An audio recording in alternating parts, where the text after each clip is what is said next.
33 é apenas 3 versículos. Salmos 133. Aproveitando, ontem nós tivemos um culto de jovens abençoadíssimo. Irmãos, maravilha. Tudo que foi feito, Deus continua abençoando toda a juventude e também os irmãos que compuseram o trabalho em si. Deus abençoe em nome de Jesus, tá? Se alguém nos visita pela primeira vez, seja abraçado pela essa comunidade. Todos acharam os salmos? Você que é bom de endereço, só para confirmar. Salmos 133, amém ou amém? Para a galeria, amém? Amém, galeria? Amém. Lá no fundão, amém? Na frentão aqui também, amém? Amém. Salmo 133. Eu tomei a liberdade de trazer a leitura, a mensagem. E o meu texto é essa, na visão contemporânea. É maravilhoso e belo quando os irmãos vivem em união. É como um caríssimo óleo de unção, ou um caríssimo óleo da unção, derramado na cabeça, descendo pela barba de Arão e pela gola das suas vestes sacerdotais. É como um orvalho sobre o monte Hermon, descendo pelas encostas de Sião.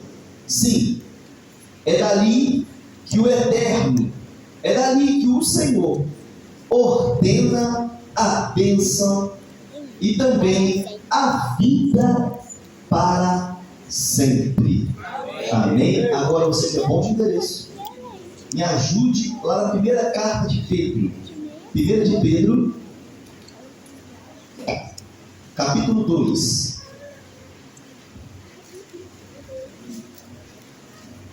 Primeira carta de Pedro, capítulo 2. De acordo que for achando, vai glorificando, tá, querido? Isso. Amém? Amém. Posso ler? Amém. Ainda não? Acha aí, Sérgio.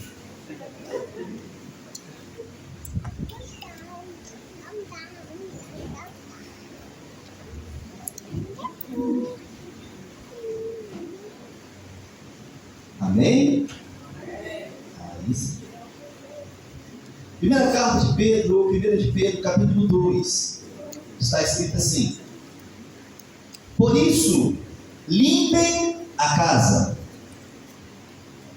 tratem de varrer tudo que é malícia, fingimento, inveja e comentários maldosos. Vocês já provaram de Deus. Agora, como bebês de colo, bebem a pura bondade de Deus, e assim, crescendo maduros e completos em Deus. Bem-vindos à palavra viva, a fonte da vida. Os pedreiros olharam para ela e a desprezaram, mas Deus lhe deu um lugar de honra. Apresente-se como pedras para a construção de um santuário cheio de vida, em que servirão como sacerdotes, oferecendo a Deus vidas aprovadas por Cristo. As Escrituras dizem: vejam, estabeleço uma pedra em Sião, uma pedra de canto em lugar de honra. Quem tem essa pedra como base, nunca irá se arrepender. Para quem confia nele, ele é a pedra que podemos nos orgulhar. Mas para aqueles que se recusam a confiar nele, a pedra que os pedreiros rejeitaram é agora a principal pedra da fundação. Para quem não confia, ele é uma pedra de tropeço, uma rocha bloqueando o caminho. Eles tropeçam e caem, porque se recusam a obedecer como foi predito. Mas vocês são escolhidos de Deus para a alta vocação do trabalho sacerdotal e para serem um povo santo. São instrumento de Deus para fazerem a sua obra e falar por Ele, e para contar toda a quantidade de diferença que Ele fez na sua vida, ou que Ele fez na vida de vocês. De nada para alguma coisa de deixa eu ler de uma família, perdão. Mas para vocês são sacerdotes de Deus, escolhidos para a vocação do trabalho sacerdotal e para serem um povo santo. São instrumentos de Deus para fazer a sua obra e falar por Ele, e para contar a todos quantas diferenças Ele faz na vida de vocês. De nada para alguma coisa, de nada para alguma coisa, de rejeitados para aceitos. Amém. Você pode desocupar as suas mãos e aplaudir a palavra.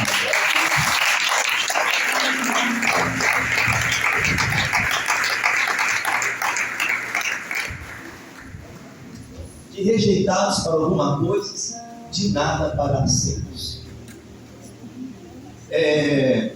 A oração já foi feita, e nós pedimos ao Espírito Santo que revele a nós e nos faça lembrar tudo aquilo que foi preparado.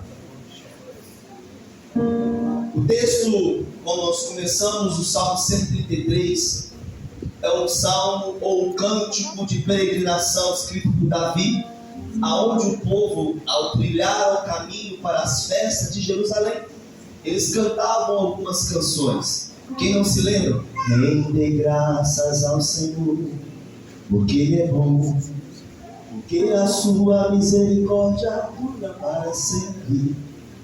E esse Salmo 133 é um dos salmos também de peregrinação que o povo, ao se deslocar, cantavam canções ao Senhor. E esse salmo também nos traz uma visão muito importante de comunhão.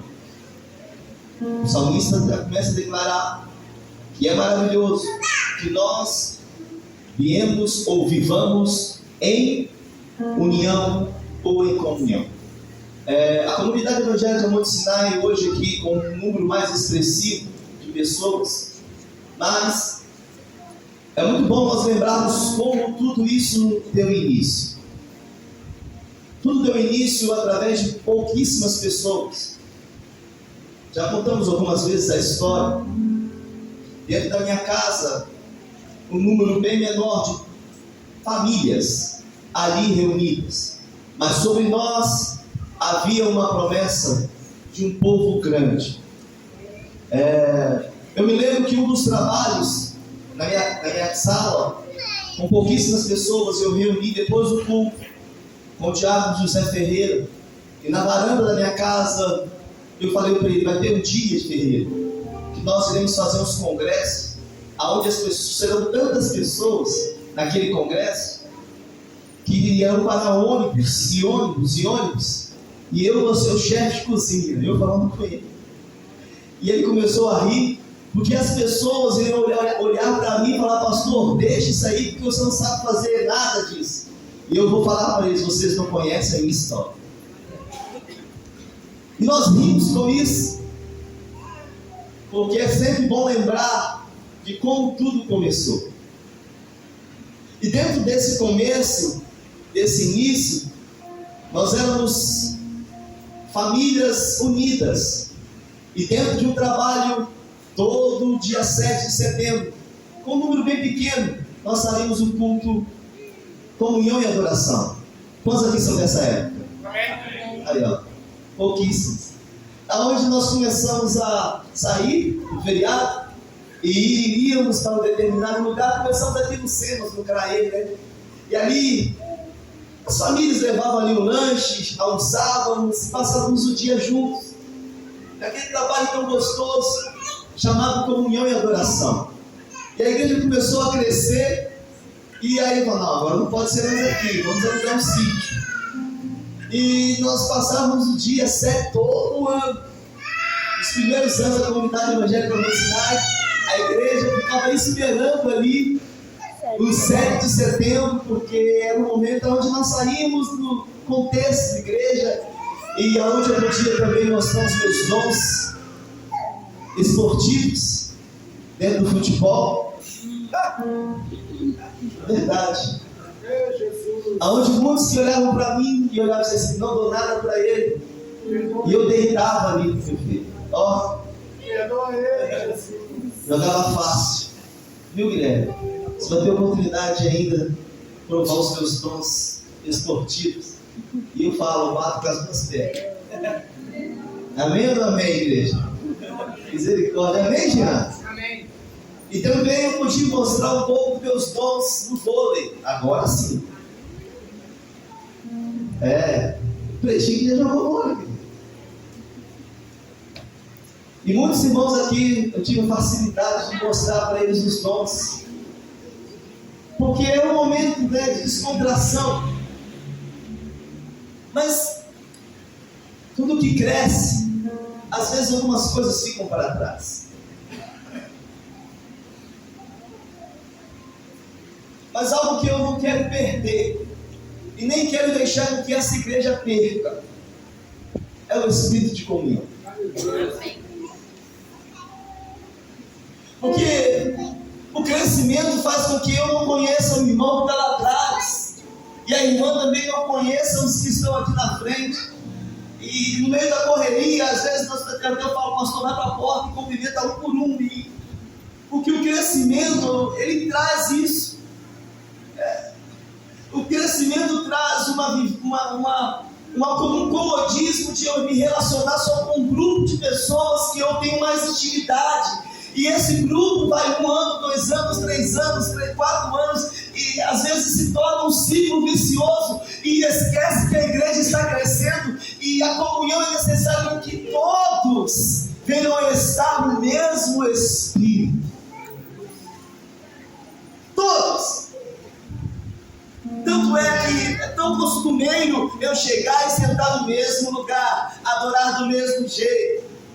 E acabando o culto, eu não vou no irmão ou na irmã que eu não tenho intimidade, porque às vezes não precisa.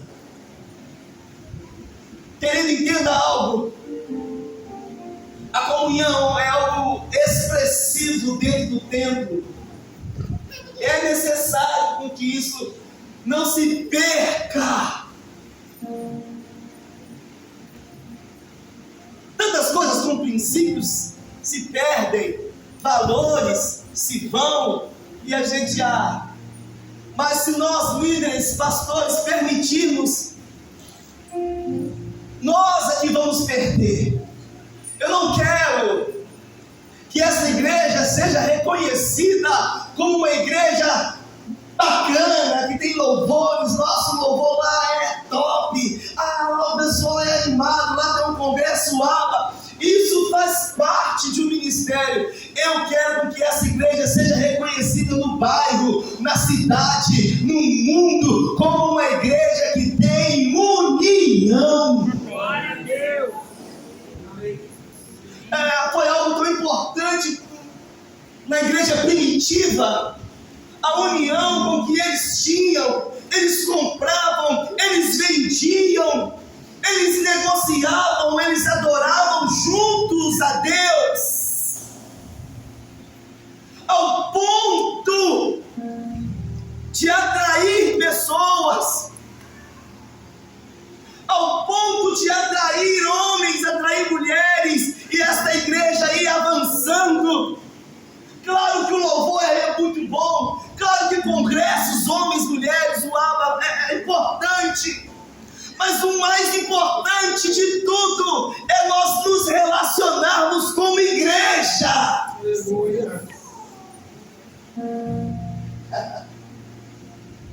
Relacionarmos como igreja.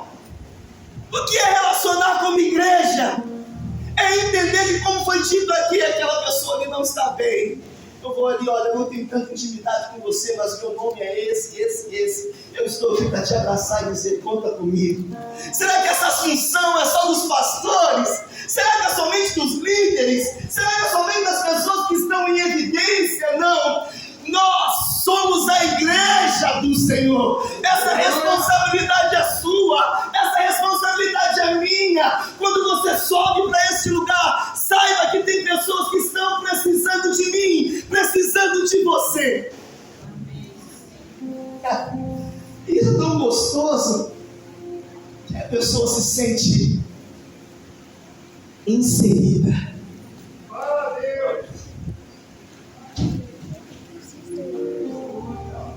A pessoa se sente, eu faço parte.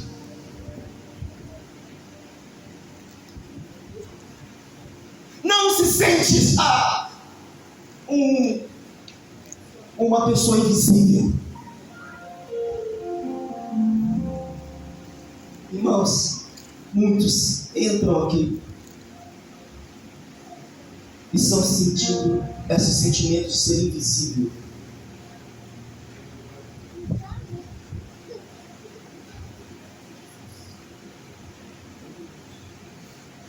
E como igreja, eu não falo somente como Monte Sinai, eu falo como igreja. Eu falo para a igreja que eu sou pastor. Isso não vai acontecer. Que nós somos instruídos pelo Espírito Santo de Deus. Essa mente precisa mudar.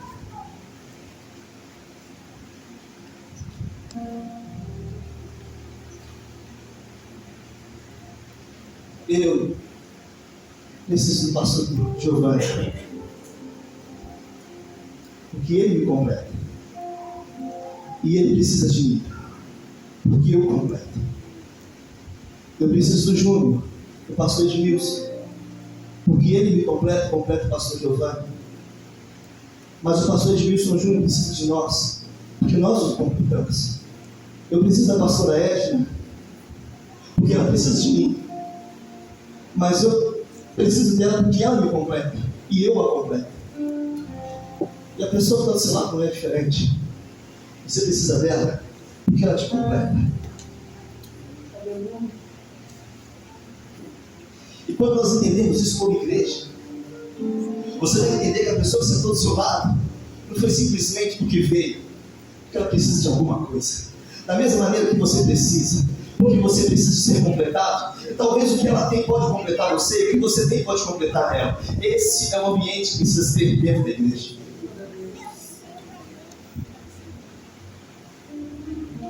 Não é um ambiente de individualismo. Não é um ambiente, a vida é minha, uau, o problema é meu. Não. Quando nós entendemos isso, a Bíblia diz que foi algo, foi isso que a igreja primitiva trouxe crescimento. As pessoas começaram a trabalhar com mais prazer. De fato, eu não conheço o nome do rapaz, sei que é o sobrinho da Adriana. Qual é o seu nome, filho? Danilo.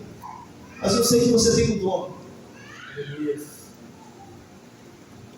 E eu preciso de você, porque você me completa.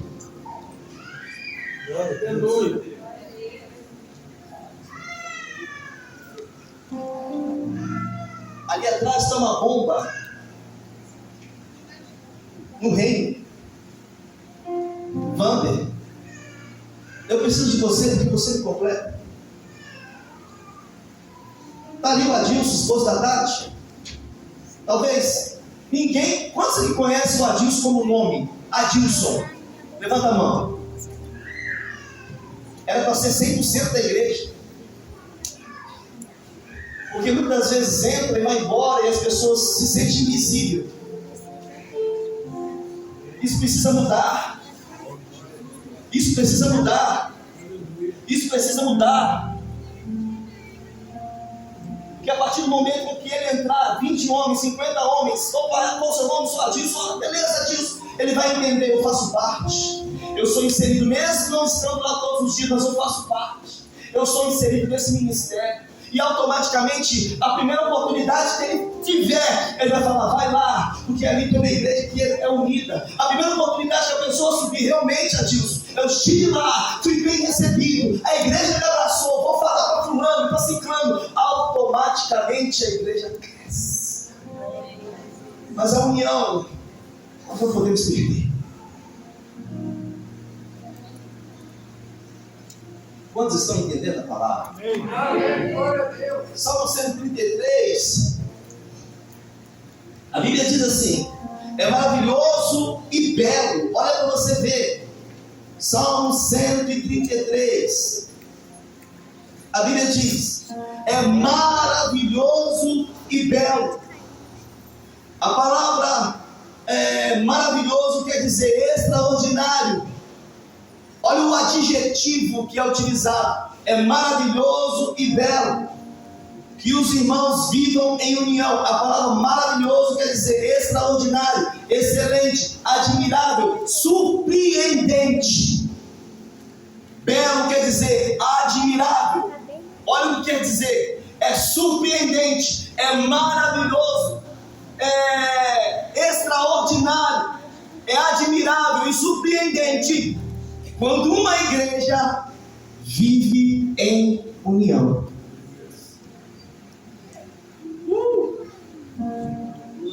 É extraordinário, é surpreendente quando há união e não competição.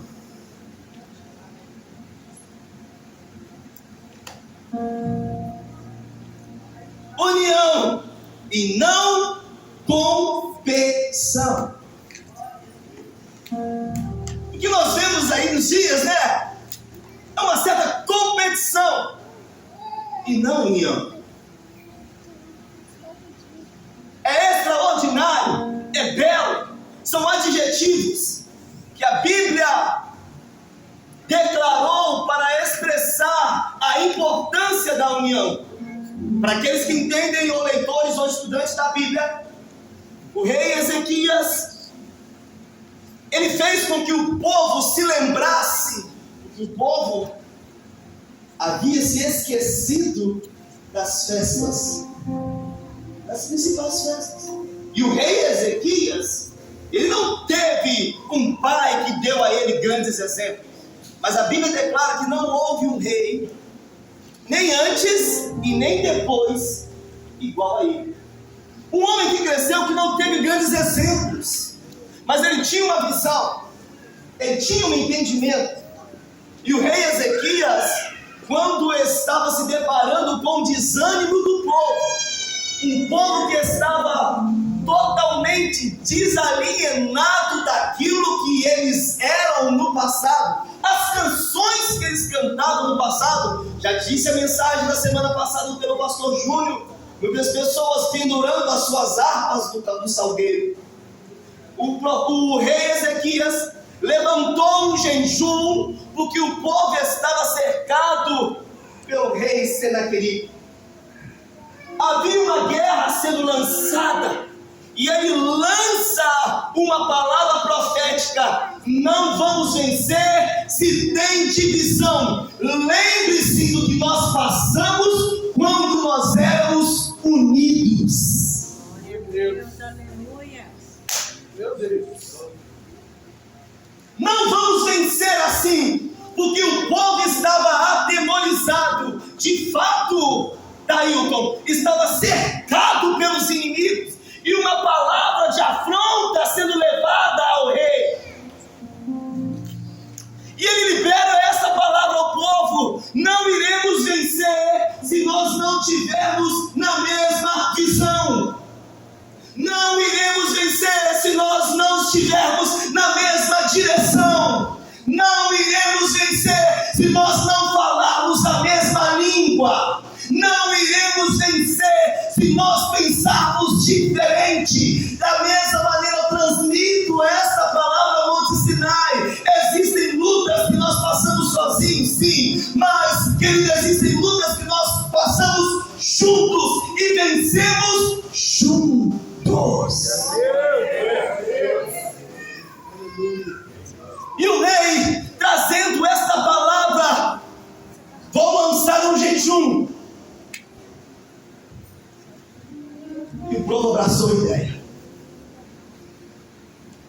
Quando a igreja está na mesma visão, abraça a ideia, a Bíblia diz: o que está selado na terra,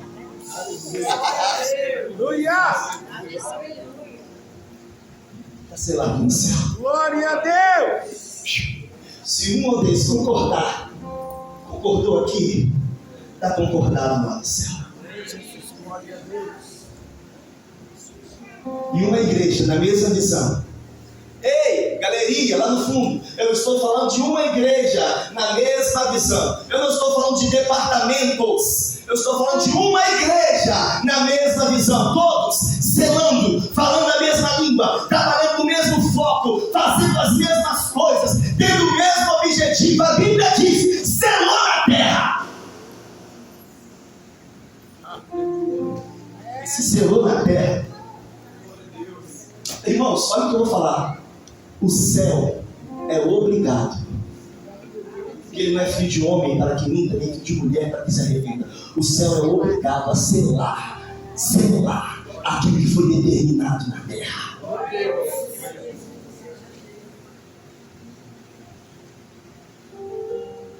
Que é a palavra de Deus.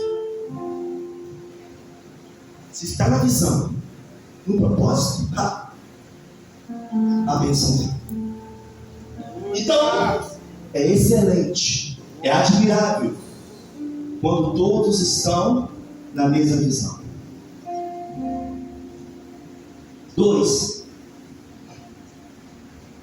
A Bíblia diz, no Salmo 133, é maravilhoso mesmo, quando os irmãos vivem em união. É como, vou fazer uma comparação, é como, diz comigo, a união é como.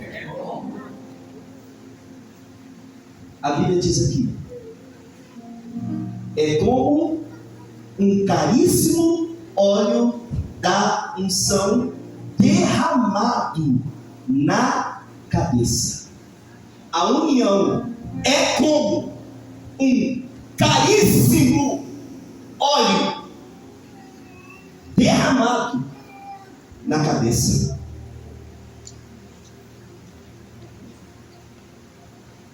Ontem a Safira trouxe uma palavra sobre entrega, e ela falou sobre o óleo que foi ungido os pés de Jesus. Ela trouxe uma comparação tremenda em falar que do desperdício que um dos discípulos falou. É desperdício, porque era um perfume muito caro, de 1 ano de trabalho. Nós, às vezes, não temos coragem de dizimar 10% por mês. Imagina 1 ano de trabalho.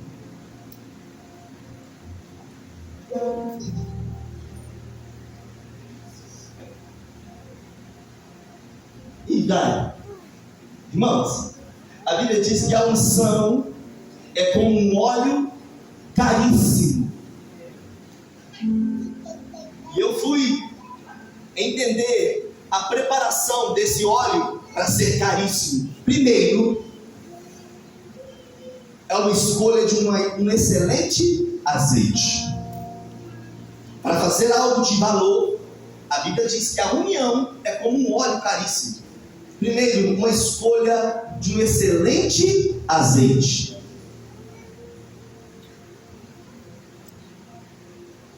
E depois, ervas aromáticas de excelentes qualidades. Essas ervas ficavam dentro de uma água para que pudesse extrair todo o perfume.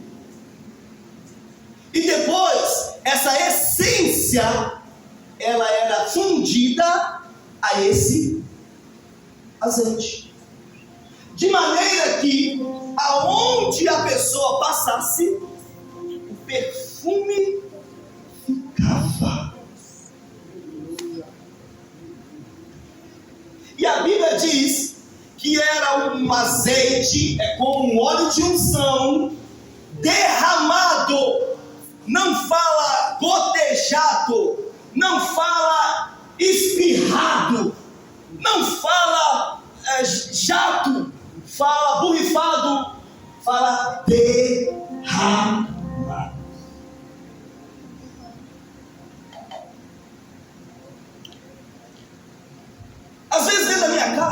Priscila, ela compra um shampoo e ela fala que o shampoo dela é mais caro. Vou aproveitar que ela não está. E ai de vocês falarem para ela. Está gravando? Bota essa parte. E quando ela esquece o tal shampoo dentro do banheiro, o negão casa a festa.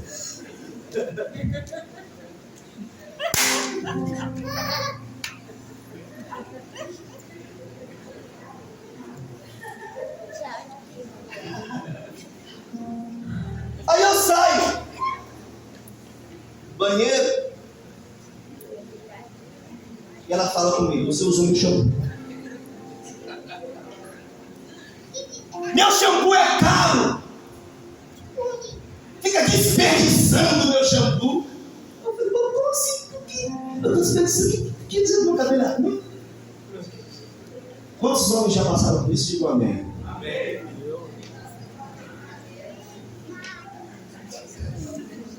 O interessante é que ela fala assim: amarrado de Deus.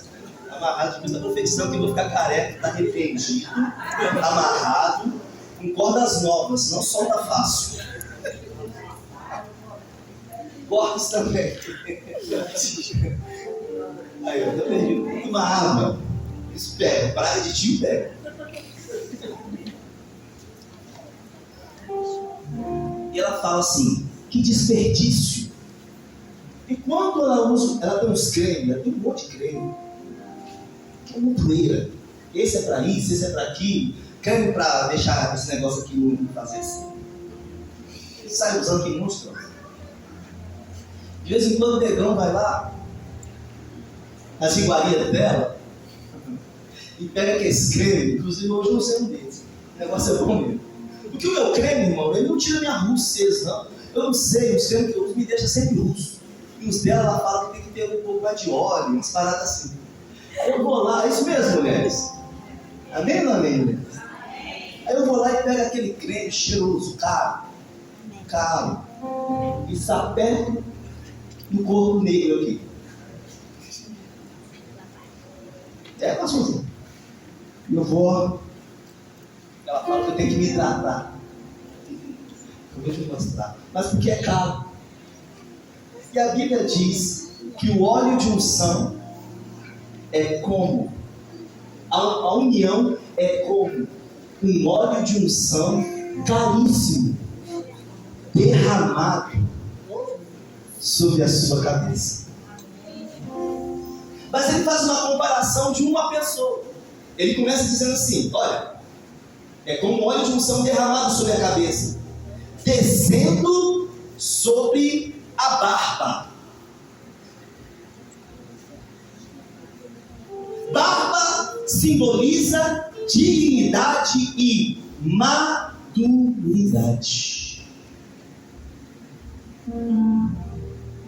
Tudo na Bíblia tem uma importância. O óleo de unção é derramado sobre a cabeça, que vai descendo sobre a barba, que significa o quê? Maturidade. Querido, eu quero aqui trazer um texto para vocês entenderem a importância disso. Efésios capítulo 4, 13 e 15. Chega de ser criança. Não dá para tolerar gente ingênua, bebezinho, que são alvo fáceis de impostores. Deus quer que cresçamos, conheçamos toda a verdade e proclamamos em amor a semelhança de Cristo em tudo.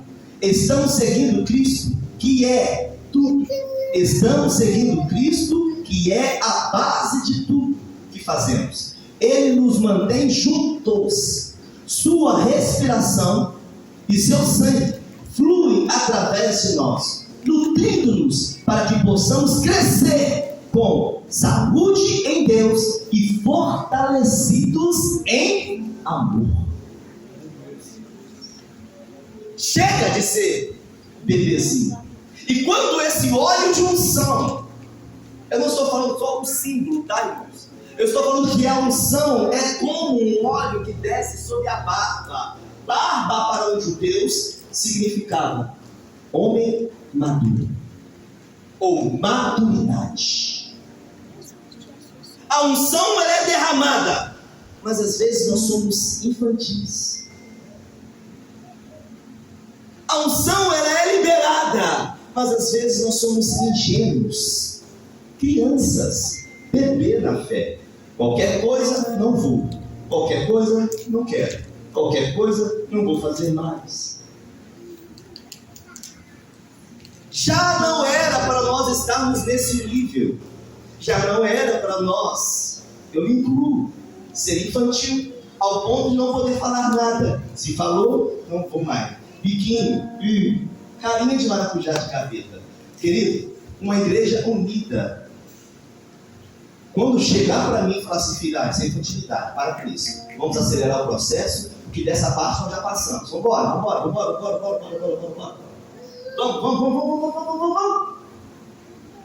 Porque sempre o imaturo vai querer procurar uma pessoa imatura, para ter o mesmo pensamento. Mas um imaturo nunca procura um imaturo, procura sempre um imaturo, para fazer um certo motivo. Mas se tem uma igreja na mesma visão, na mesma pegada, quando chegar, filho, para. Não, realmente você tem razão, agora procura o líder, procura o pastor, procura fulano, as coisas vão se resolver assim. Isso se chama maturidade.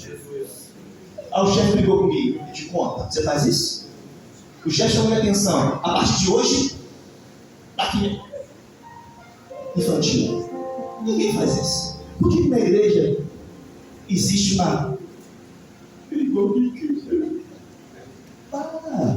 o óleo foi derramado. Pegou? O óleo foi derramado sobre o óleo e desceu. Deus não unge cabeça errada. O óleo desceu e tomou conta da barba. A barba quer dizer maturidade. E depois fala, a barba não é a barba do pastor Hélio, não é a barba de qualquer um, é a barba de Arão, do sacerdote, o primeiro sacerdote que Deus escolheu na Bíblia. A maturidade desceu sobre a barba sacerdotal. Maturidade de um sacerdote.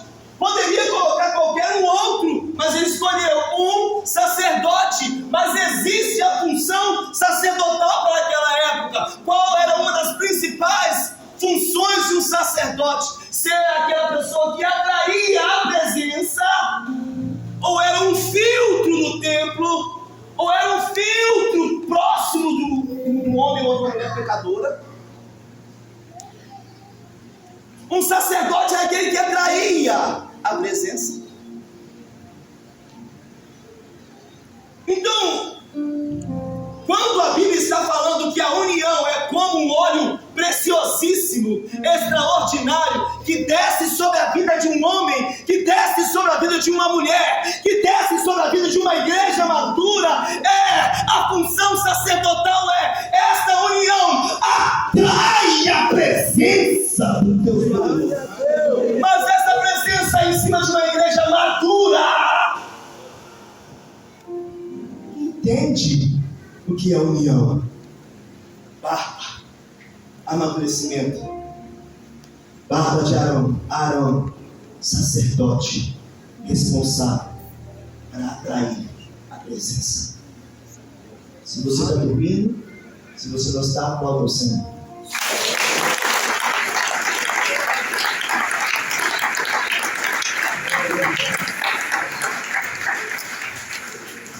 Estamos caminhando para o término. Função sacerdotal, mediador. Ele era o oficial dos ritos diários, transmitia os ensinamentos, dava a bênção ao povo e atuava como um líder espiritual. Agora, esse óleo desceu sobre a cabeça, barba, e agora foi para as vestes.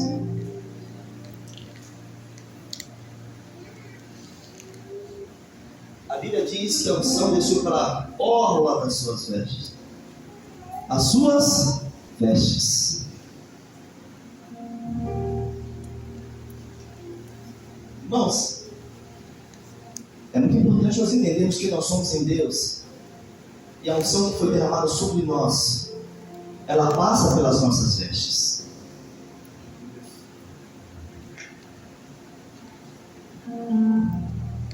Eu não vou na igreja não, então eu posso usar uma mini saia.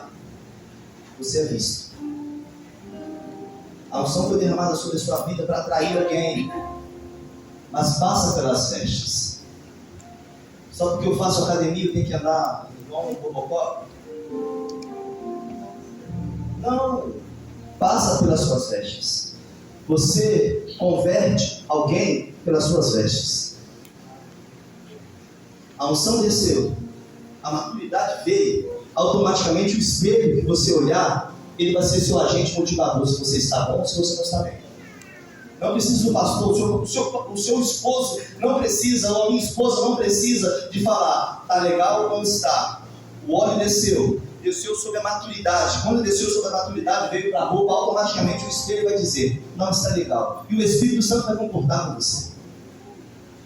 Entenda que você é uma igreja. Nós como igreja, nós servimos o Deus Santo. E você como igreja unida, as suas vestes podem contaminar alguém. Quem está entendendo? Vai ter um momento jovem, vai ter um momento de você se mostrar para o seu marido. Vai ter um momento. Mas o momento não é agora, então tanto. Eu tenho o desprazer de ver mulheres da igreja com shorts curtíssimos, andando por essa rua. Eu tenho desprazer de ver jovens andando pela rua com roupas indecentes. O óleo desceu sobre a sua cabeça. Porque as vestes sacerdotais eram algo tremendo. E bem no meio do peito haviam pedras, 12 pedras que simbolizavam as tribos, que simbolizava a referência. Então, quando você entender, independente aonde você for, você carrega o óleo da unção.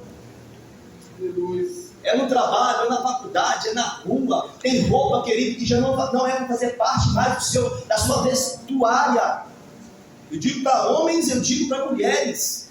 Não combina com o óleo da unção. Já não era mais para fazer parte das suas vestes. Aí eu vou na padaria rapidinho e vou com um short para quê, irmãos? Está amarrado no nome, não é rapidinho, mas o diabo também está ali no rapidinho. Está repreendido no nome de Jesus. A unção desceu, trouxe maturidade. Se trouxe maturidade, essas vestes já não é para fazer parte da sua vida. Homens, ei, homens, ei, não é rapidinho para amor, rapidinho nada, vai trocar de roupa.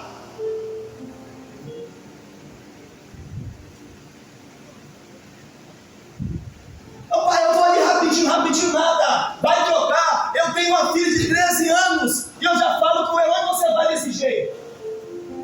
Não, pode.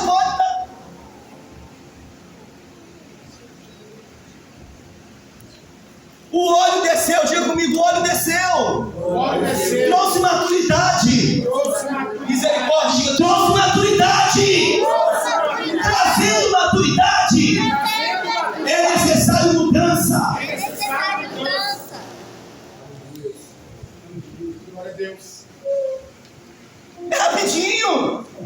O óleo diz: a união é como um óleo precioso, que foi derramado sobre a sua cabeça. Derramado, jogado. Não houve ali economia. Vou dar o melhor, vou derramar sobre ele o melhor, sobre a maturidade, e vai trazer a mudança, porque a veste desceu sobre as vestes. E a Bíblia não fala, compara. É como o orvalho sobre o monte Hermon. descendo sobre as encostas. O Monte Hermon, da metade para cima, ele é congelado. Da metade para baixo, não.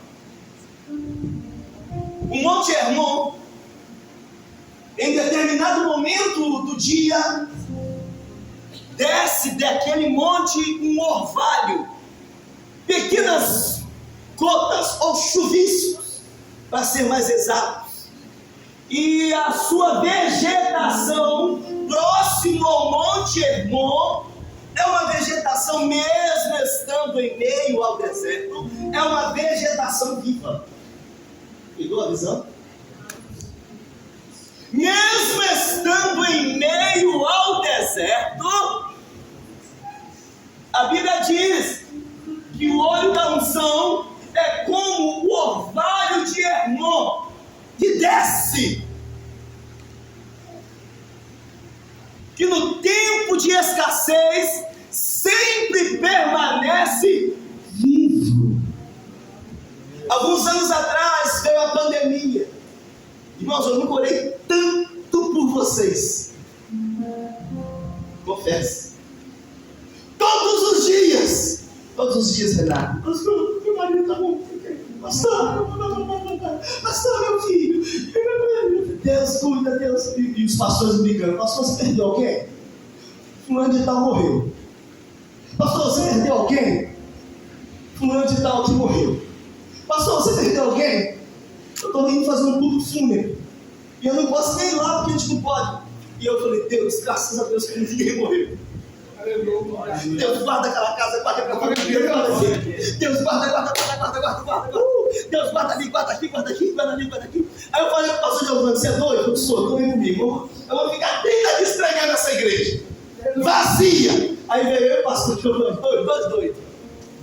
Aí uma vez eu estou vindo pra cá, ao guarda, pra onde você vai? Eu falei desse jeito, buscar refúgio aonde o homem não pode me dar, estou indo pra igreja. Aí ele falou, então vai, pode ir. Falei, me pararam ali em cima ali, ó, e eu vim pra cá. Guarda meu pai, guarda meu mãe, falando que os velhinhos estavam sofrendo. Aí vocês estão bem? Oxe, assim orei. Aí, ó. Meu fim foi. Irmãos, o que a Bíblia está dizendo? A união é como o orvalho de Hermon, que no tempo de escassez permanece vivo para sempre. Isso é o que a união pode trazer. E ele fecha, dizendo: aonde há união, o Senhor ordena.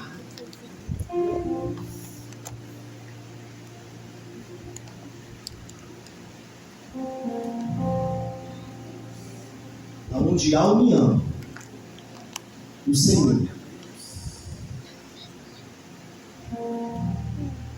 ordena. A bênção para sempre. Glória a Deus.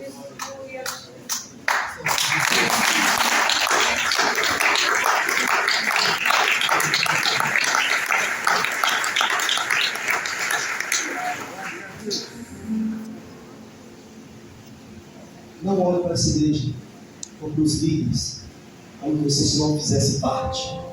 E nem trate esse ministério como você não fizesse parte. Se coloque bem nessa noite. Léo.